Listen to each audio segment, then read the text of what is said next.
So, John L. Simpson's my name. My company's Titan View. I'm a producer and a distributor. And I can talk the leg off an iron pot, so I'm going to shut up now. I'm going to hand over to Kiah. My name's Kiah Roache-Turner, and I just recently finished my first feature film with my brother Tristan here. It's called Wormwood. It's a zombie film, and it's going to scare the shit out of you guys, hopefully early next year. Hey guys, I'm Tristan Roache-Turner. I could pretty much just say exactly what he just said. Just working with my brother. Just made a zombie movie called Wormwood. That's gonna, what did you say? Scare the pants. It's gonna scare the shit out of you guys. Nah, you guys will really like it. It's high octane and it's great. Hi, I'm Fennel. Something. I can just shout. There you go. There you go. Hi, I'm Ester. I'm a documentary filmmaker, a company called Media Stockade. Last year we released a feature film called I'm a Girl, which was funded philanthropically, which is part of the reason I'm here today. And we've made a couple of other films, The Surgery Ship, and we have a couple of films in Good Pitch this year, which is a social impact platform, which I'd love to talk to you about as part of this. Hi, I'm Enzo Tedeschi. I think the main reason I'm here is produced, crowdfunded and produced, I think, what was Australia's first crowdfunded feature a few years ago, a film called The Tunnel, which we also released online at the same time as several traditional outlets as well. Since then, I've racked up a few feature docos and a couple of online series, one of which is currently in post-production called Airlock, and I don't think it'll scare the shit out of people, but hopefully it'll be an entertaining ride nevertheless. So we've got a diverse group here, all who have made their projects pretty much, fair to say, outside traditional means. I made a film quite a few years ago called Men's Group, and it was when I was broke, and I teamed up with a director called Michael Joy, who came to me with an interesting pitch. He said, I want to make a film without a script, and I've got no money.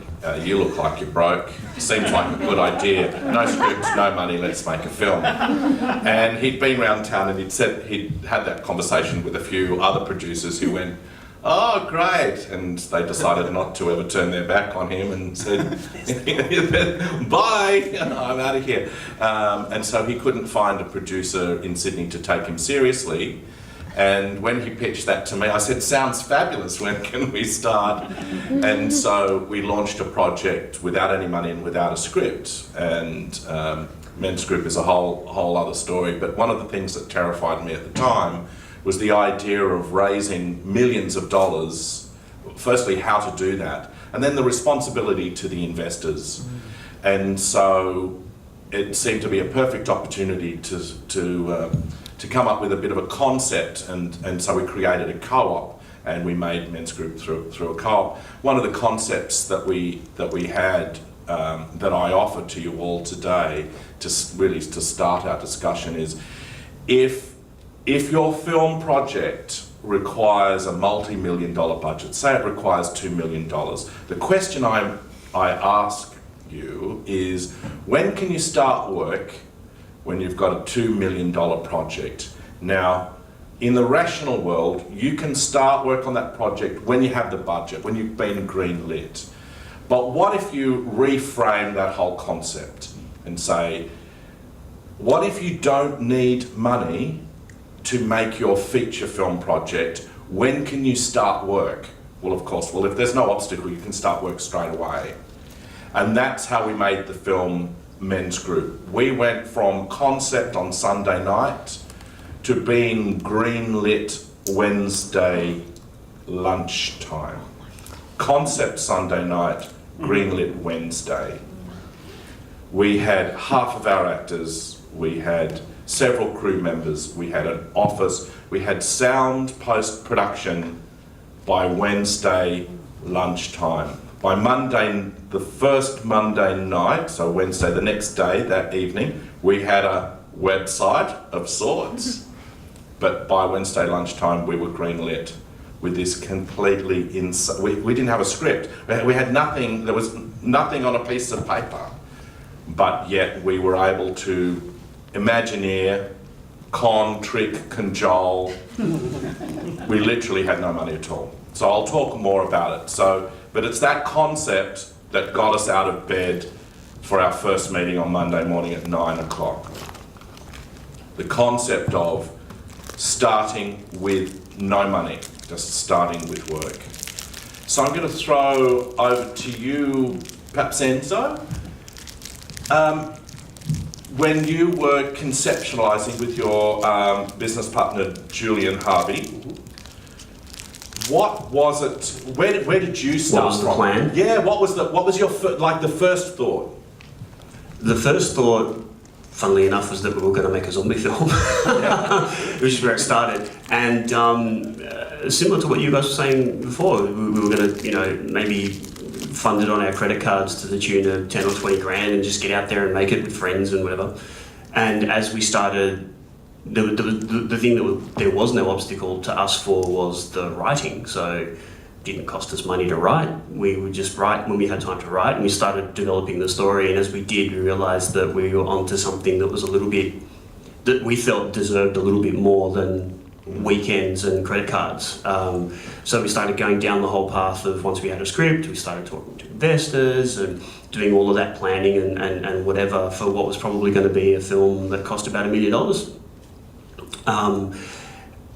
And that's when we started learning very, very quickly that and it's even worse now than it was 3 years ago, that a lot about the way the traditional filmmaking system and how it works doesn't work for what's happening now in what was then 2010, 2011, and it's even more exaggerated now. So we couldn't, based on the projections for a film like the one we were going to make, we couldn't justify walking into a meeting with an investor and going, well, we need a few $100 grand of your money, and what do you get back? I don't know, get your name on a movie. That's probably about all we can guarantee. I mean, it just wasn't a sound business pitch to us at all. So we started thinking outside the box and going, well, if that's not going to work, how can we make this anyway and not have to starve to do it?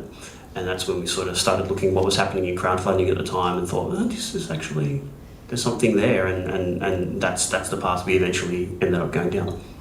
I'm going to kind of put a pause right there because Sure. I'm really interested, fascinating stuff that happened next conceptually.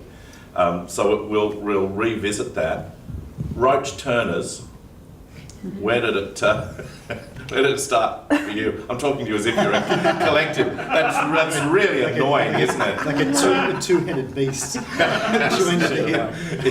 We started off basically, we came up with a concept. We knew that we wanted to make a film that we wanted to see, which was basically zombies getting chased by guys in armour. The zombies breathe out a methane gas, and the guys in armour hunt them, capture them, and put them in a car and run their car off the methane gas that the zombies breathe out. Like, that's literally all we had. We're like, yep, that sounds mad, let's do that. And we didn't have a script or anything. It was He just came like, up that's with the that idea. after a couple of beers one night. I was like, that's fucking gold. Like, I've never seen that before. And then it was just like Mad Max versus Dawn of the Dead, and that was pretty much it. Yeah. We're like, okay, so we know we've got to have like a mad, badass looking car, we've got to have guys in armour. So I literally just jumped straight on eBay, and I was just like, all right, look, fine, we'll just get some like NFL shoulder pads and like crazy masks, and did like mood boards and stuff. That's what we did, eh? Like, Well, even before then, like, it's actually weird being on this panel because like this is the first panel we've done, and 3.5 years ago we were sitting there, like looking at John pretty much do the same speech that he just did, and I was thinking, wow, John's amazing. I want to be like John. And I was getting all nervous because I was sitting there, I'm kind of like John now. And I was sitting, I don't know, second row or something, and all I was thinking was, I've got to ask a question. What's my question? Okay, so we were thinking we were going to do a teaser scene like the guys from Saw did. So, you sort of read up and you go, well, that worked for them to the tune of billions of dollars, so maybe that can work for us. And I asked the question, I said, John, should we shoot a teaser scene for a film for a couple of grand and maybe, that could work like it worked for Saw? And he kind of went... and I think your voice actually cracked a bit too. It's like, John! And he goes, he did this... Probably probably not a good idea.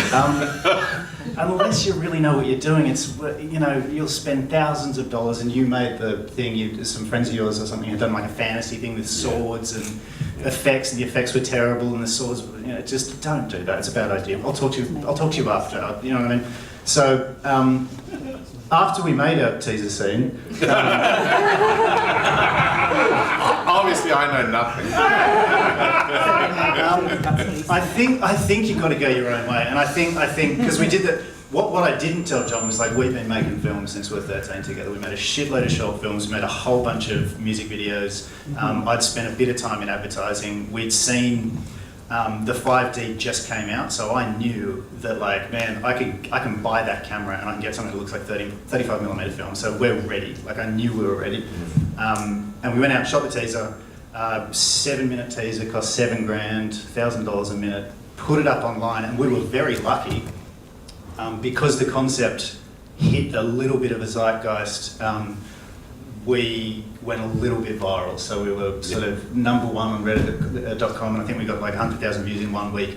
And from that, we were able to start our Indiegogo campaign, you know, like these guys did. And off the back of that, we're able to sort of to launch into what we did, you know. And he started building the zombie truck, and that was it, you know. So I guess that's how we started. Yeah. We started at a panel like this. There you go. Yeah, thank you. Yeah. So would you prefer direct deposit, or are you still taking? Do you take Cash is Bitcoins? Get a brown paper bag. Brown paper bag. So, Mike, over to Esther. So, a starting place for one of your projects. Well, probably the one that, oh God, it's very loud. Probably the one that has most relevance to this panel is I'm a Girl, which had a very, very long gestation. It started as an idea in 2007 for the producer-director Rebecca Barry, and she's raised the first bit of money in 2010 through philanthropic sources. And that was started a sort of a snowball effect of bringing different NGO partners on board. And it's been a process that's, we've participated with the Documentary Australia Foundation, and they provide a mechanism for anybody to give money to documentary filmmakers, and works particularly well for NGOs and foundations who are interested in particular themes or particular stories to kind of get the message out there. So I'm a Girl, went through a really long process that also informed the creative process. So it was that having that opportunity almost, and constantly trying to turn it around from challenge to opportunity. So rather than having the challenge of raising money over several years, it's an opportunity to really refine the story that you're hoping to tell. And I think that certainly served the film in the end, was having that time to sit with the research material and the time to really get involved in the media around women's issues. And for Beck, it also informed her PhD. She's doing a PhD in the ethics of consent. So all of these things started to feed into the story world of the film before she'd even started officially shooting. So when she got on the road and having raised the money, she had this really great kind of mission to go out on the road with. Yeah. So when we look at the poster of I Am a Girl, there's some distinctive logos on there that you wouldn't necessarily see on, say, a feature film, a drama, but on documentary films, often there are non-government organisations. So you've got Plan Intrepid. They have Intrepid Travel has a foundation called Project Sama, which is about education and supporting children. So they sort of came on board. We have the Fine Reed Foundation, Deanne Weir's Foundation, and a couple of other media partners, Girlosophy and a few others who came on board to support us either through direct finance or outreach and media. Can I ask what the movie's about so we know the relevance to... Oh, certainly, sorry. So I'm a Girl is about 6 girls from 6 different parts of the world, Cambodia, Afghanistan, Cameroon, Papua New Guinea, the US and Australia. That makes more sense. Yeah, and it was Rebecca and her DOP, Nicola Daly, 2 extraordinary women, backpack 5D in the backpack, had to look like tourists wherever they went, especially Afghanistan. And yeah, off they went together for the best part of 4 months, 5 months. Yeah. So we'll come back to that journey. Enzo, I'd love to pick up where you left off. Enzo and his partner came up with a really interesting concept, and if I may say, a recycled concept from the past of selling frames, but in the digital world. So I can remember in the 80s, people, and earlier, would be selling film frames from 35mm, and some people were selling frames of their film to raise finance, but they were literally selling the little physical frame. And so it was a concept around, but to my knowledge, no one had done it in the digital domain. And so explain the 135 concept. Yeah. Sure. We were sitting over, I think it was like Korean barbecue or something like that, just sort of, how the hell are we going to find the money to make this thing? Because we can't make it on nothing. I was just talking to Jules about the fact that, yeah, I had this piece of movie memorabilia at home that my sister had given me when I was like 16 or something, which was a 35mm film frame from Star Wars. It was like in a little frame and the whole 9 yards, and I sort of went, like, if they're selling stuff like that, maybe we need to look at the idea of some kind of, people dig, like geeks dig memorabilia, right? Geeks dig stuff. I have a bunch of that sort of stuff at home. So we did the math and thought, well, in a 90-minute film at 25 frames a second, just because the math was a bit neater, at 25, there's 135,000 frames in a film. What if we tried to sell each one at $1? I mean, $1, it's nothing, People pay more to buy you a cup of coffee just to sit down and say hi. Which, I think we struck on something, because we're going, we could make this on 135 grand for sure. So we set about setting up this system by which we went and shot our little teaser. We did a 45-second tease for the film, which was the basis on the basis of how it was going to look and feel. Set up a website, and sort of when you put $1 or however many frames you want to buy at $1 each, and we'll send you an email with a bunch of numbers, and each number corresponds to a random frame from 1 to 135,000. And when the film gets done, then we'll send you a digital version of that frame with your name on it, because that'd be kind of cool. It seemed to find something. It found its way. Before we knew it, we'd raised like 10 grand in like a couple of weeks. We're like, holy crap, where did this come from,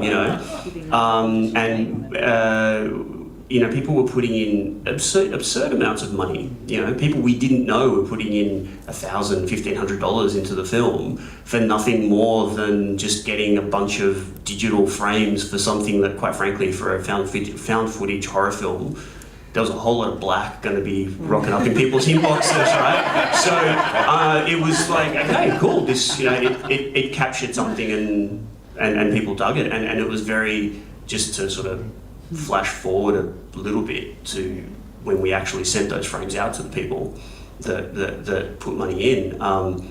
It was really exciting to see the feedback on that, and the feedback loop with people reposting all of their frames with their names on it, like on Facebook and Twitter and whatever. People were printing them out and framing them and putting them next to their DVD collection and up on their walls and stuff. We're like, wow, we really, like, people actually care. This is amazing. It all goes to, I think, what's probably a little bit at the heart of most of these conversations that we're having this morning, which is we just decided to try something, do it, rather than wait for permission to do it. I think there's always value in that, no matter what you're finding your own way, whatever shape that takes. The value is in actually doing something, because if you're up here all the time and sitting behind your desk, then nothing's going to happen. We actually borrowed very heavily from that. We had a second push at Indiegogo, and we pretty much took the same sort of thing. We had a whole bunch of storyboards from various productions that, from being on set, were covered in mud and blood, and we're just like, fuck, people would really like this. Epic. Yeah, it was really cool, and yeah, it did really well. We same sort of thing, just sold them on the Indiegogo, and got a really, really positive response from We it. stole heavily from you guys. Yeah. Cool. We'll talk about that later. I think it's called. I think it's called inspiration. You know, Homage. I think it's yeah, homage. I can't remember. Respect. I think it's called stealing like an artist. Is what I like. I'll get my photo to Enzo. I still want to. So we'll come back to the next part of your journey, because there's very distinctive phases and concepts with the tunnel that's really interesting to unpack. So, Kiah, so you've done your teaser trailer. Your bro's been online. He's got a whole lot of stuff from eBay. It basically sounds to me you had a concept and you jumped straight into production. There doesn't sound like there's a gap there. You just went straight into making the teaser trailer. You're buying your costumes online. You had a strong concept. You could get a camera. You got the camera. You shoot your teaser trailer. What happened next? Wait, can I just jump in there before? Yeah. We didn't actually start that as a teaser trailer. That was never the intention. That was a scene from our movie. Yeah. Oh, because of course I'd given you such wonderful advice not to. You went, no, John Elsa's just start the film. So is that... Listen to about 50% of what John says, because 50% is gold, the other 50% It's is... just shit. Yeah. It's just, yeah. Yeah. We tried to go the traditional route. We did our teaser trailer and it went up online and it did really well, and we got really good feedback, and we thought, we're fucking Spielberg. It wasn't we a could... teaser, but we It thought was the opening of the film. scene. Yeah. Oh, we hadn't released it yet. though. We hadn't released it. We shot that as a scene in the movie. We were like, all right, we know we're going to make this movie. This scene's definitely going to be in it. Okay. Sorry, we're going a bit backwards. We shot it and we actually tried to go the traditional route. So we started meeting with distributors and all sorts of people. And we got a reaction where it was like, it was either two reactions. It was like people would go, that's fantastic. Come back when you got a film. Or they'd want to get involved and they'd say, okay, we'll get you $1 million or $500,000 and we can help you do it, but you're not editing it, you're not producing it, we're going to bring this in, do you know what I mean? And there was a real moment where we had a pretty intense meeting with a distributor who shall remain sort of unnamed. And Tristan came out and he kind of just went, you know what, I got a fucking boss. And we work full time and it's like, let's just do it on our own. So that was a real moment for us where we were just like, you know what, we can do it. And we genuinely thought that we could get together 20 grand, shoot this in a year, done. So zombie film is not going to cost that much. 3.5 years later, we just finished. So, best laid plans of mice and men. But after that was when we kind of went, yeah, it's going to have to be crowdfunding. It's going to be... we pretty much funded stuff from our own back pocket. We just started writing and started shooting on weekends and just went scene by scene. You got to raise $4 grand for this one, $2 grand for that one, $3 grand for that one. In between, we saw you guys, went, whoa. Crowdfunding, that's the way of the future. So we did a big crowdfunding push for production. Tax return time. Try to shoot scenes around tax return. A couple of grand. Good advice there. So we just went ahead and we started shooting, and then we did a crowdfunding push for production. Did a video for that, and we were able to raise, I think a little over $35,000, which was really good. That got us sort of halfway through. Everything else came from basically mum, dad, friends. And the amazing thing that I found is when people realise that you're doing something really passionately and you're sort of nailing it to a degree, if you're doing it well and you're doing it passionately, people jump on board. And we got obscene amounts of money from people we didn't know, people we did know, and basically we were able to finish this thing on our own. Indiegogo was a big part of that. I'd say, how much of the budget? I reckon probably a third came from Indiegogo. Yeah, maybe a third. Probably a third from friends and us, family. and then third from friends and family. Yeah. So you got to sort of cobble it together. But crowdfunding was huge. More importantly, for getting the film out there. Like, you do a successful sort of crowdfunding push. These guys have a mailing list that's phenomenal. So you get it out to people in Bulgaria and people in Canada and people in America are emailing you through your Facebook page. Facebook page is really important, by the way, but that's a whole separate thing. Yeah, just staying active, like that's the main thing. Like you're just like, okay, this is the shoot, we're going to shoot here, regardless of whether we've got the money to do it, like we're just doing it. And you always find a way.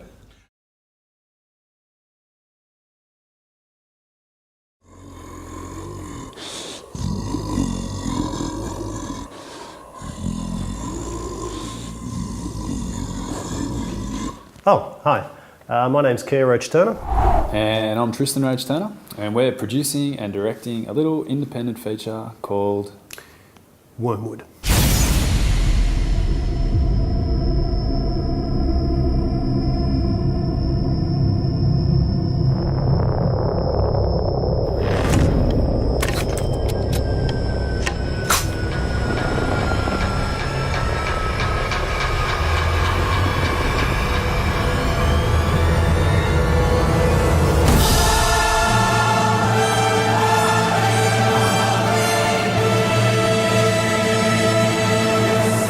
Okay, 1 year ago, we made a little film asking all of you to jump on board and help us make this film a reality. A couple of weeks ago, we wrapped. Well done, sorry.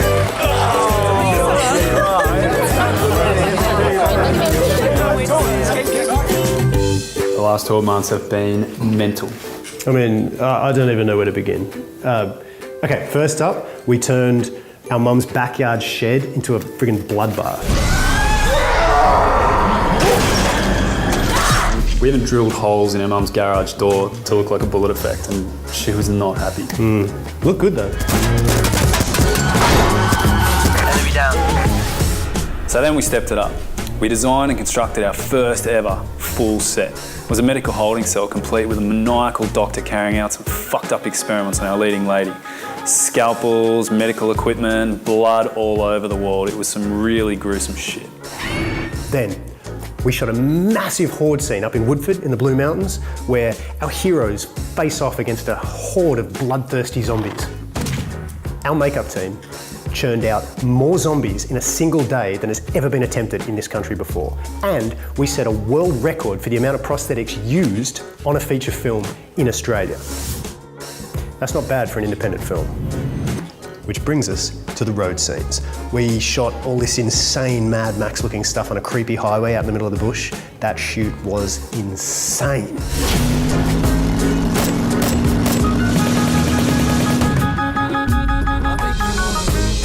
We finished off with our biggest scene yet. We did one final gargantuan scene out in a freezing deserted pine forest. We had multiple choreographed fight scenes, some sweet ass special effects, and some of the finest performances to date from our super talented cast. Not to mention, our crew had production down smooth.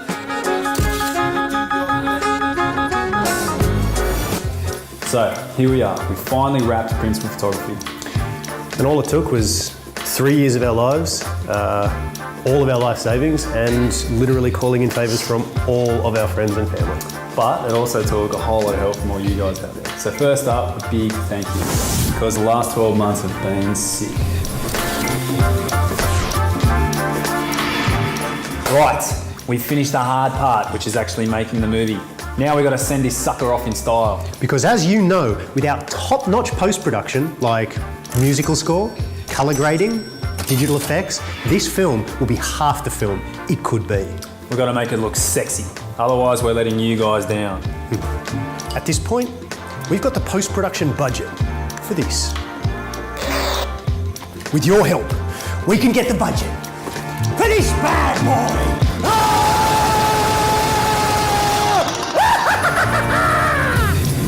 So check out what's on offer, make your pledges now, and help us make this film as cracking as we know it can be.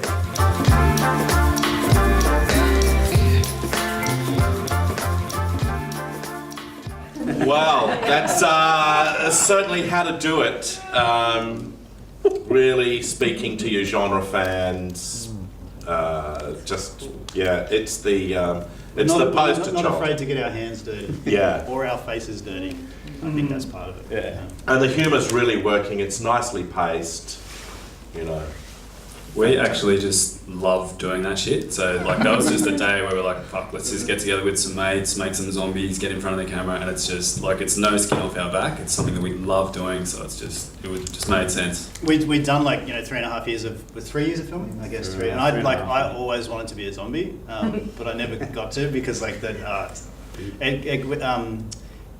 the schedules and stuff, so I'd have to get there early, you can't go through 4 hours of makeup, and I was like, fuck, I didn't even get to cameo, but I finally got to be a zombie, so I was like, I really enjoyed that. You lapped it up. I loved it. I could have shot all day. It was great. That's a really great segue. I want to move over to Ester.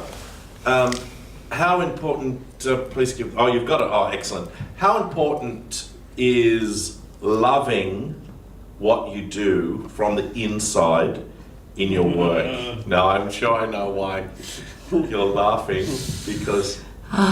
It's all love, John. Yeah. Love and psychic income. Oh, yes.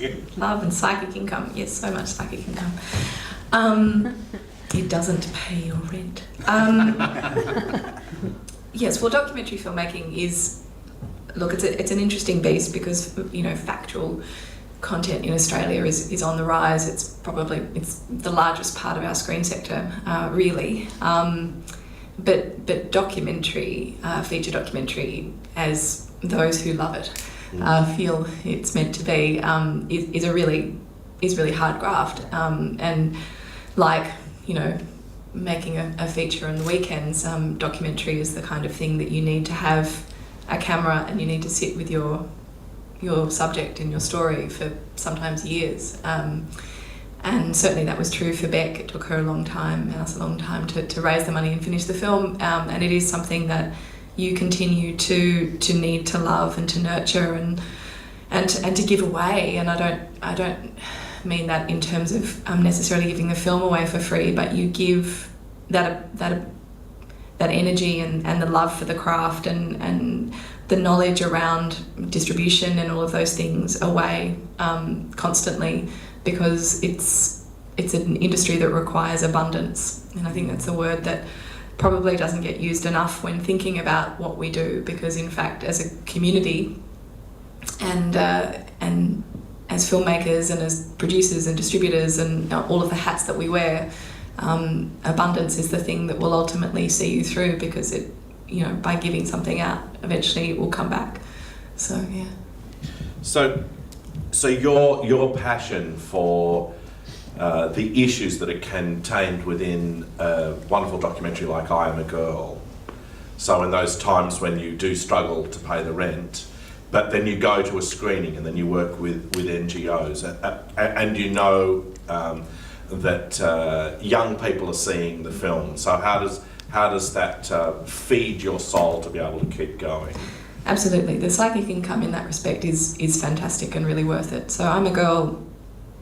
Is it time to talk about distribution? Yeah, I think so, yeah. Okay, so I'm a Girl, we self-distributed theatrically, and then with John L's help we continue to distribute home entertainment. And the theatrical release, we forewalled an opening weekend with the support of Plan, one of our major financiers, and we drove audiences to a kind of limited one weekend only set of screenings, which meant that we sold out, and we had Q&As after every screening. And what this enabled us to do is everyone in the audience who had a lot of questions, it's a really powerful film, and there's one story in the film particularly, that of Kimse from Cambodia, that is really touching and really hard to swallow, because it's kind of quite desperately sad. And so the film drove a lot of questions, and we just sort of realised that films like this you can't just put out there and let them go. You've got to be with that film the whole way through, which sort of radically changed the way we were so exhausted by the time we got to the release that we didn't really know what was required. Well, that's not true. I'd done Storm Surfers, which is a whole other thing, but that we ran as a rock concert tour, so that was one night only in every venue, and we had the guys there, and it was a big kind of party the whole way through, and we knew that drove ticket sales for core fans. But unlike Storm Surfers, what we needed to do here was address kind of a duty of care issue. Like, we really needed to support the audience in watching this, and because it brings up a lot of issues for people, especially if they're there with their children. So there was that, and that drove us to create a community screening, host a screening model. I say appropriate a host a screening model for the film, where we, for a small license fee, we send it out into the community, and we get Rebecca to as many of those screenings as possible for Q&A. And the film can go to any organisation. They don't have to raise money for Plan or Intrepid or someone associated with the film. They raise it for their own causes. So I'm a Girl has helped raise enough money to send 2 girls to university in Afghanistan. It's raised enough money to help build an art school. It's raised money to build an art school in Phnom Penh in Cambodia. And I don't know if the significance of that kind of cuts through. The Pol Pot regime obviously killed most of the intellectuals, and also the arts is not taught in Cambodia. So there's generations of children who don't have the capacity to express themselves artistically and express the trauma that they've grown up with. So creating an art school is quite a significant step towards healing for that community. What else? It's raised money for self-esteem workshops. It's raised money for birthing kits to be sent to Papua New Guinea. So it's everywhere the film goes, it's kind of paying it forward, like it's continuing to do good, and we get a little bit of money out of it from the license fee, but then there's also this thing where it sort of galvanises people to look at the stories in the film, but then also look at how those stories have repercussions in their own community. And that is extraordinary. So good. Wow, what an instance. See that instance? So I know as filmmakers we get caught up with paying the rent and feeding our children, our own children, but when you hear a story like that where a film has become a vehicle, firstly, step one is understanding, but without the follow-through, it's hollow. But then the follow-through being a practical thing, I mean, how extraordinary is that? But where a film can actually change things in the world for people, Like all the money we raised went to zombies. We're changing things for people. There's this, I'm going to try and say this without crying, but a friend of mine who's been doing some work in Vanuatu for Red Cross, she took a copy of the film over there and played it as part of their Say No to Violence campaign. And some women came up to her after the screening and says, it's just nice to realise that we're people. Wow. Yeah. And so it's amazing, like the film empowers people in that way. So it's great to be part of that kind of work, and the surgery ship did that to a certain extent, and we're making a film now called Call Me Dad, which covers a lot of the same territory as Men's Group, but is documentary, and we have a whole bunch of duty of care issues associated with this film that I'm grappling with at the moment, but that similarly will cover a lot of really interesting ground. And The Opposition, which is about a land grab in Papua New Guinea, and that's about a small village standing up to corporate and government corruption.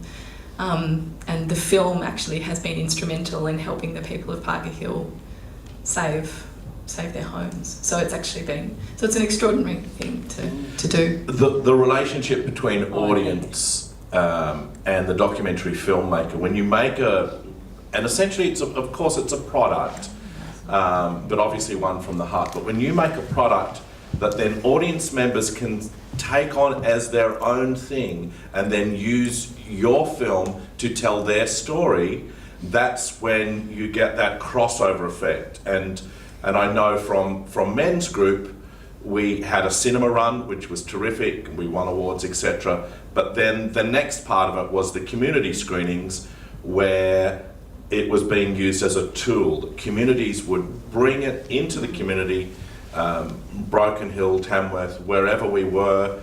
The communities themselves wanted that as a conversation starter because they didn't know how to have the conversation. And it was it was a way of gathering people together and then unpacking all the issues that the film raises. Now, a strong documentary or any film can do that. Absolutely, and it's whereas crowdfunding didn't really work for I'm a Girl because it's slightly amorphous concept and it wasn't something you could really latch onto.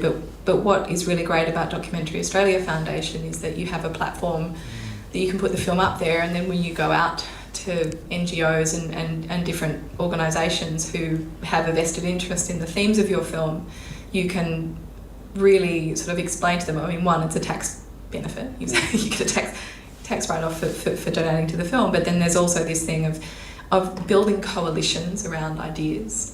So something that's really amazing about Good Pitch, which is an international social outreach and crowdfunding platform created by the Sundance Institute and the BritDoc Foundation, is that you bring coalitions of supporters, NGOs, government sectors, media outlets, corporates, influencers together to build support for a film, which can go as far as creating legislative change. So in the States, they had a film called Bully. I don't know if you've seen that, but Lee Hirsch pitched that in at Good Pitch, and it wasn't finished at the time, and then a coalition of partners came in and said, this is an amazing opportunity. Can you just, it's a question around editorial control, but can you finesse this slightly and it will become this really powerful tool? They had a goal for the film to be screened to 1 million kids, and they ended up screening it to 3.5 million kids across America. They've created legislative change in the States, and it's been extraordinary. And similarly, Invisible War, which changed the way rape is dealt with in the military and finally made it a process of external judiciary process, which is extraordinary. So documentary has this extraordinary capacity to create change, but what is amazing from a fundraising perspective and the idea of just starting is understanding that these stories can take a very long time, and you do need to do the work, the story work, the thinking through the compelling dramatic narrative, the thing that will take your audience all the way through. But then ultimately what you need to talk about is what is your audience going to get out of this film at the other end? What are they going to do with it? And I think for us that's the driving imperative for the films that we make at Media Stockade is what will the audience do? And that changes, with every film. We were very lucky with the zombie thing though, because with the zombie thing, there's a whole global community. You guys might have seen the Zombie March, that happens in Sydney once a year. That happens globally. And as soon as we started putting our stuff out, we locked into a community. And it's quite funny actually, because when I first started making the film, I was almost semi-ashamed that it was a zombie film. People go, what are you doing? I'm like, it's not a zombie film. It's a post-apocalyptic film with monsters in it. They're zombie-like, but not really. But then when I realised it's a massive thing, it's a global market and people love it. The people who are obsessed with zombie films are super obsessed. It's fantastic. And as soon as I realised that, I was always no, it's a zombie film. We're definitely making a zombie film that has post-apocalyptic overtones, but it's definitely a zombie film. So I changed my tune so quickly. But yeah, it's interesting, you connect with an audience, and our fans, are rabid, and it's just a fantastic, lucky thing that that we've connected into, and they're rabid and scary, but that's all right. I think the first, almost if film's going to fail, if you haven't thought about your audience. I spend most of my time always thinking about audiences, but audiences are, you have to be making know your audience, for yourself. Probably going to go, no, I don't know what the panel thinks, but I'm sure. Perfect segue to Enzo. Know your audience and making it for your audience. Well, actually, the first thing I wanted to say was that, while the outcome is different, obviously, there's the kind of noble social change that comes out of something like I'm a Girl is a different outcome. But everything that Esther just said about having to sit with the story and find it and spend the time, put everything together in the right way, find the audience and work with them and get all of that stuff applies to everything. And you guys just echoed that with sort of, you found your community and suddenly you had this rallied support. And, in another way, if you look at a different set of communities, obviously it's a very first world kind of community when you're talking about filmmaking, but I've seen in the last 3 years things like, what we did with The Tunnel And you just echoed it earlier. You sort of, we borrowed a lot from what you guys were doing and sort of used it, reappropriated it, made it your own, and you got your own sort of enabling satisfaction out of doing your thing by, and I've been hearing that a lot in the last few years. People looked at what we did and sort of went, well, if they did it, we can do it too. So, you know, like I say, it's not nearly as epic and amazing as some of the things that have come out of Ester's film, but it's, if you're doing it right, that stuff all applies in any situation, if just for a different set of people and a different set of outcomes. But the main outcome is that you need to connect eyeballs with what you're making. You need to connect an audience with what you're creating, because otherwise there's really not much of a point. Even if you want to look at it as a utter and pure art film, then, you know, even if you make a painting, it's nothing unless it's up on a wall for somebody to see. It doesn't even have to be a gallery. Someone has to see it for it to be something, right? And so, specifically, just bringing it back to topic a little bit, with what we did with the tunnel, by selling out frames of the film, there was almost a very literal sense of ownership that our audience had with our film. You know, they had a little chunk of our film that said, this is owned by, and their name on it. I mean, you know, quite literally, they owned a little chunk of our film. So, and that, again, the feedback loop, the rallying of support, it starts from day one.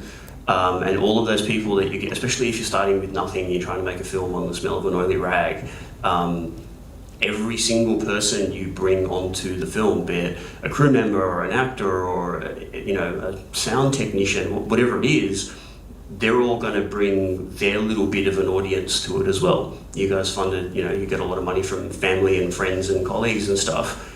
That's the core of it when you start, and you're starting with nothing. And if you're a nobody like we were when we started making the tunnel, no one knew us as filmmakers.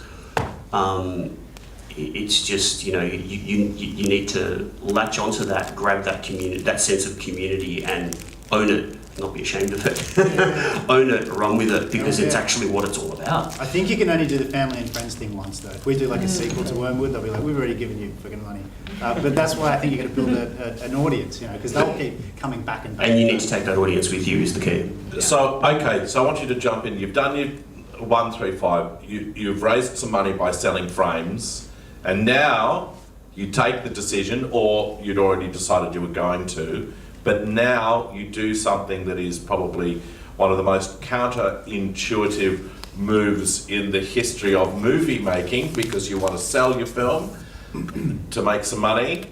You gave your film away online. Yeah, well, so, you know, talk about that. Talk about giving away your film and what happened and how many people saw it. Sure. The rationale for us was, when we started the crowdfunding campaign, was that if we're asking people to pay to help us make the film, we didn't really feel like it was appropriate to have to ask them for more money than to see it, right? And in terms of trying to rally an audience and a bunch of people behind us, we also thought, well, if their dollar into the film to buy a frame not only buys them the opportunity to see the film, but buys the entire world the opportunity to see the film for free, there was something in that worked for us as well, and it sort of made sense. And I think we hit the mark on it, because in spite of giving it away for free, we managed to find a whole bunch of traditional distribution avenues. We had a traditional distributor in a few major territories come on board to do a DVD. We got broadcast pay TV here in Australia, day and date with our premiere here in Sydney. But to date, and I just updated the numbers a couple of days ago actually, which is quite timely, because we went out on peer-to-peer, it's impossible to say with exact precision how many people have seen the film, but it's somewhere in the vicinity of about 13 million people around the world have seen the tunnel. So that's... Go on. But that, you know, there's a whole... All of these factors and elements that we've talked about here today contribute to that. And it's a whole bunch of different platforms, and it's, you know, it's the traditional stuff and the non-traditional stuff. So yeah. But giving it away, in fact, actually, just to go back to what you were asking about, or what you're talking about with distribution, is we walked into a meeting with a traditional distributor here in Australia and sort of went, this is what we're doing. It's insane. We know it's kind of crazy, and we're not here to ask you to buy the film because we know you probably won't. But we just want to, I don't know, what do you reckon? Like, it was that kind of a conversation. It's like, tell us what you reckon. And they're kind of like, I reckon it's actually just crazy enough that it'll work. And we walked out of that going, I think we just got a distribution deal. We didn't even go, because we walked in there with such a huge audience behind us, rallying behind us, that they went, well, 1 + 1 = 2, this can't not work. Did you have some distributors who were wary of that? Oh, yeah, and on an ongoing basis. I mean, that was Australia. When we started looking overseas, we had a lot of trouble trying to get particularly traditional distributors to see the fact that the online, the free online release was actually the very reason that we had such support and an audience, and that if we took that away, like we were asked to do many times, that the whole thing would fall apart and all of that goodwill would vanish in an instant. So questions, it's all about you guys. So were the distributors then putting it into cinemas? We didn't do cinemas because it's quite an expensive proposition to do theatrical screenings, but it was predominantly... Not here. It can be quite a costly experience, but no, it was more of a retail thing. So it was DVDs on shelves of retailers that we otherwise wouldn't have been able to reach ourselves.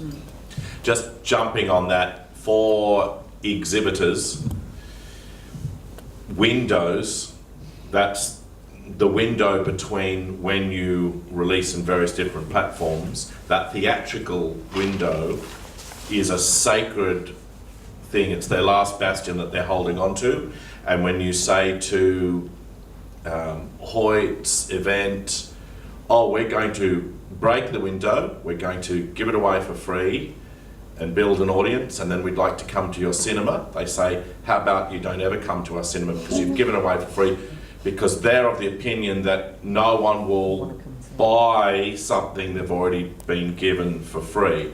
And so it is such a strong taboo. Now, they might have liked to engage with Enzo's project, The Tunnel, but then precedent on Earth is a big deal. And so it's an issue of precedent. So it might well be a really good idea, but they won't set a precedent. Yeah, and we would be having a very different conversation with distributors if we went in with that proposition today. It would be so much less hostile. Can I just say, that's probably the ballsiest move anybody's ever made in like world cinema. So props to you for doing that. That's really ballsy. Amazing. Yeah.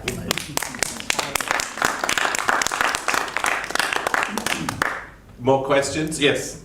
Can you, each of you guys, just talk a little bit about, I know you've got more projects on the boil after the tunnel, and maybe what you've learned from distribution on the tunnel and how you're applying that, and same with the rest of you guys. How did you approach distribution? Are you taking a hybrid distribution model? What's the end game? Okay, I'll go first. I think the way I tend to come at any project now, particularly with having gone so far out of the box with what we did with the tunnel and seen, it was a huge learning experience in terms of understanding traditional distribution, non-traditional distribution, all of that sort of stuff. But I think any project now, especially more than ever, any project you come at, you need to look at it and evaluate it for what it is and what the best way to release this project now or when it's done, right? And sometimes that's a really hard question to answer, because if you're making something now that's going to take you 2 years, I'm making an online series now that's probably going to come out sometime next year. I don't exactly know what shape all of that's going to take. I've got people knocking on my door who want to see it, and when it's ready they will, but I don't know what traditional, non-traditional sort of combination is going to be, because I don't know where that's going to be in 6 months, you know. So, but I think you need to look at it and go, yeah, it's a great story and it'll work well as an online series, or it'll work well in a cinema, or it'll work well on, you know, VOD or whatever it is. But I think the smartest thing you can do is be realistic about, you know, I mean, everyone wants to see their thing on a cinema screen, but is that really a realistic proposition when on a large scale, clearly, when, you know, all the other factors are taken into account? I think it also depends, and given that this panel is about money, it also depends on what you need from the project as well. So, for example, creating an online series or a short form series, removing the word online from it, there are a number of ways you can release it. Not necessarily online. You can release it as a paid application for iPad, and you actually charge per episode if that's what you want to do and if that's where your audience is. And I think there's a lot of thinking, especially in the age of multi-platform, where your audience has diversified, but you have these really active niches, you know, like zombies and, you know, werewolves and vampires and military people, like aficionados and conspiracy theorists, and there are so many active niches that you can actually really drill down into where they're watching, how they're sort of accessing their content. A good example is Haunting Melissa. I don't know if you've seen it, but you know, that's a series that is sort of a paid series. But what's particularly brilliant about it is that if you ignore it for a while and the app is still open and running on your iPad, occasionally it will talk to you in your flat, which is really scary when you don't realise that that's what it is. And it just goes like this. And it's having just seen the Babadook trailer and still being freaked out, to the point where I almost jumped out of my skin and I had to delete the app off my iPad. I was so freaked out because it couldn't have happened to me again, and then I had to re-access it to get the rest of the series. But there are things like that, and it's really thinking smartly, not only about the film you're making, but who the film is for and where they are watching and when they are watching. And it's that kind of thinking. It's not only taking it to the audience, but taking it to the audience, you know, wherever they are. That is important. My next project has, well, I would like to argue similarly, like I would like to hide behind a veil of high intellectual perception, but it's not. It's a military supernatural thriller. It's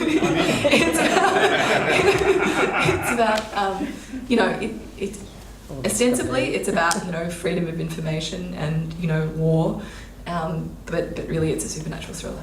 And Own it, Ester. Own it. I'm just going to own it. But you know, it's a multi-platform, and I'm, you know, creating a web series and a graphic novel and I have 2 games, one for app, one for online, and a feature film, and it's a genuine transmedia project, and then all of them interact and rely upon one another for you to get the full story, though they can be discrete experiences so that people can enjoy them. And the idea is that they will each be tailored for the form of the technology, like what the technology does and the kind of the relationship you have with that device, as well as the way it moves the story forward. And I think, and that's an idea I had in 2010 that I've been sitting on and developing and finding a writer and all of those things, and no money's attached to it, and it's now 2014 and I've just had my first piece of key art created, which is very exciting. It looks awesome. Which looks awesome. And that's been 4 years, right? And you know, it's just been sitting in the back of my mind, and I've been panicking, going, God, I hope nobody else thinks of this. And then, of course, found out this morning that there's this film made in 1990 that sounds exactly like it. And I was like, oh, well, it doesn't matter. Nobody remembers 1990. Yeah, there was film in 1990. So it's that sense of, it's a long way of saying that really it's whatever film, as Enzo says, whatever the project, you've kind of got to think of the end user and also what suits the project in terms of, I reckon with distribution and production, like no one actually knows what the fuck is going to happen. Like no way. Like everyone can guess, but at the end of the day, that's all it is. Like if you're talking like the smallest distributor or like a big distributor, it's all just going to be guesswork. So just don't be afraid to go in and like try something. Production as well, same thing. Like you're never going to get it absolutely perfect. You're never going to have your script like so perfect. You've got to get your script awesome and then shoot. You just got to like. Just go ahead. If you fuck up, you fuck up. You drop the ball, you can pick it up again, and you just learn for the next scene or next project or next distribution deal. With like YouTube, we released our first one and like just smashed it. Like whoa, that kicked ass. And the next one we released, arguably better content, just nowhere near as good. So you never know when it's going to hit. Like there's no certainty there, but just don't be afraid to have a go. Yeah, I guess just do it. You know, you just got to always just keep moving forward. If you just got to have faith in yourself. We're sort of into distribution now, so we don't know. You know, I guess do your research. I mean, these guys know a hell of a lot more about it than we have because it's our first film. But I think I'm just echoing Tristan. You don't know, you know. So it's. Big area. Just go for it. You know, don't let distribution scare you. You're still going to have something amazing at the end of the day. You know, just don't worry about it. I think so. Just to say, just don't worry about it. Make your film. Fuck distribution. Make your film. That's what we're here for. But Enzo's lesson about really listening to your audience, really understanding that this is where that peer-to-peer space is where your audience is, and go to them. And if that means you have to give some stuff away, then you just have to give some stuff away. You know. There's also, I mean, one of the things when on the rare occasions people do ask me for advice, the advice I give is, set your own goals, set your own outcomes, and then structure your project for that outcome, right? So if you know that you want to give your film away online for free because you want to build the biggest audience you can possibly try and find, then trying to raise $10 million to do that is a really dumb idea, right? Because you're never going to see that money again. So that wasn't our biggest desired outcome for the tunnel. Was not that. It wasn't to make money. Not that we didn't, but it was about finding an audience, making our name as filmmakers and getting some recognition so that when we walked in to do our next thing and we went, well, it was like a really expensive business card, right? It's one of the best ones ever because out of all the projects I've done, whenever I walk into a room with film people, that's the one that everyone has seen just about when I go. So 13 million people is a lot of freaking people wherever you go, right? So that outcome, we knocked it out of the park as far as I'm concerned. We could have made more money doing it another way, but ironically, more money doesn't necessarily mean more people watching. Yeah.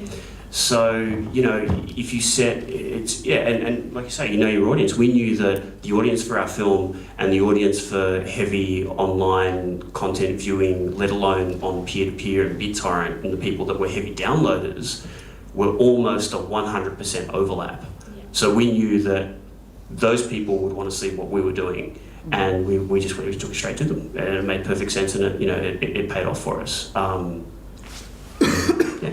So set your own goals and then work towards those, and it may not necessarily mean making money, but then you then have to restructure what you're doing at the beginning when you're looking for money, if you're looking for money, and moderate that accordingly. You mentioned the word hybrid. Hybrid distribution is, I believe, really for independent filmmakers, is what the future looks like. And filmmakers who kind of don't get that right now need to understand it, learn about it. You should never abdicate the responsibility that you have to your audience.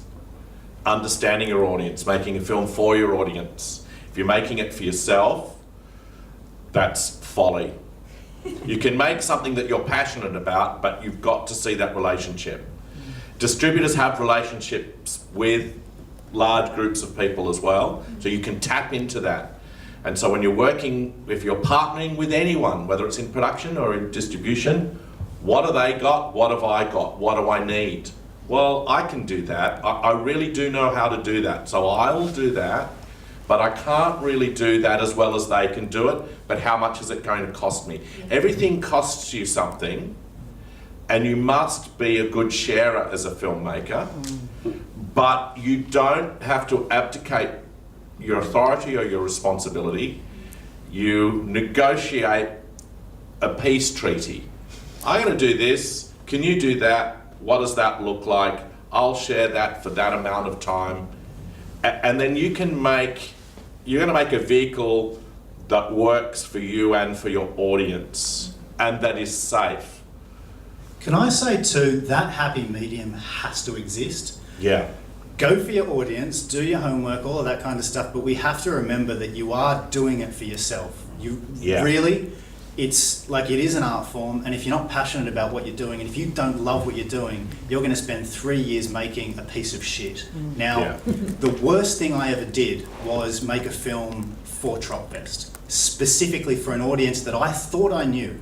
So I did a trick ending, and it was cutesy, and it's the worst piece of shit we've ever made. We spent $4.5 grand, and I am horribly ashamed of it. But it's my favourite film because it taught me my most valuable lesson, and that is, no matter what audience I'm going for, no matter how much I'm spending, no matter how clever I think I am with distribution, the only person I really have to please is me, because I'm going to be spending 4 years on this thing, and film is forever. So you've got to remember that. You've got to have the passion. That is the most important thing. But do your homework and be clever too. So. Oh yeah, I was going to say that, you know, making a film for yourself is not necessarily folly. It's just not necessarily a career. So, you know what I mean? It's more of a hobby. So but it's the outcome. Absolutely. Do you want a film or a career? You know what I mean? Absolutely, mate. I hear you loud and clear. I've got to jump in as well and say the editing room is where it comes into play. Like, you can make a film for yourself and you're going to end up with like a 2-hour film. But if you can chop that right back and you still love it, then you're going to have a much better connection with your audience too. I think inside every 2-hour film, there's a 95-minute film just trying to get out. I think films are too long, but there's another discussion there. And look, and you know, just very quickly, that's a very, very big discussion, but we are pre-coded to enjoy 90 minutes. And there are certain things that we, as an audience, I mean, you know, there are certain things that we have certain expectations. So when you make something that doesn't quite fit, you have to really know why you're doing it. So if you decide that your flyers are going to be, I don't know, a diamond shape, it's going to cost you a lot of money, and it's not going to fit in the little slots, and cinemas or cafes won't display them or whatever. You have to know the ramification of your artistic and business choices. So if you give your film away online 5 years ago, you know cinemas are going to go, no, we can't touch you. So it's about understanding all, as in with life, with any relationship. What do I want? What do I get? What do you need? So you can't just project on your partners what you think they need. You have to listen. It has to be a conversation. Conversation with your distributor, conversation with your crew, your cast. But some of those conversations might be, no, I'm doing it this way, so if you don't want to work this way, it's not going to work for us. So it doesn't mean that you're compromising everything. It's just having an awareness of the ramifications of your choices. There's a difference between compromise and collaboration. Yeah, absolutely. Yeah. There's something that Jules and I refer to as the runaway train factor, and Kiah hit upon it, or maybe it was Tristan earlier, where it's like, in any conversation, if you're able to say, well, this is what we're doing, and this is when it's happening and how we're going to do it, and do you want to be a part of that? No is fine, but that's not going to stop us. I know it's not going to stop us. This train's leaving the station, you can either be on board or you can miss out, and that's up to you. There's a huge power in, there's the difference between going to like a distributor or whatever and saying, look, we're trying to make this thing and we want it to be like this, can you help me make it and build the thing? And going to them and saying, we're filming on Saturday. Yeah. Do you want to jump on board? You know what I mean? Yeah. Like, you're doing it. And there's a huge power to that, and it's a very important power. And I think that's, if you guys take away anything from this, just do it. It's very, very, very important. In fact, can I tell like a nerdy story? Go. Yeah, you got the mic. When I was 20, I got my hands on the Filmmaker Bible, where they've got the name and address of every single filmmaker in the country. I wrote to every single filmmaker in the country, like producers, directors, George Miller, Baz Luhrmann, Gregor Jordan at the time was hot, Bruce Beresford, every single person. It's a personalised letter, and I sent it out, and the letter said, please let me come on set and just watch or carry coffee, whatever. I got one letter back from Peter Weir, and it said, when I was your age, I wrote a similar letter to every filmmaker in the country. And I got one letter back, and it was from a producer, and the letter said, don't ask to make films, just make them. That's my advice.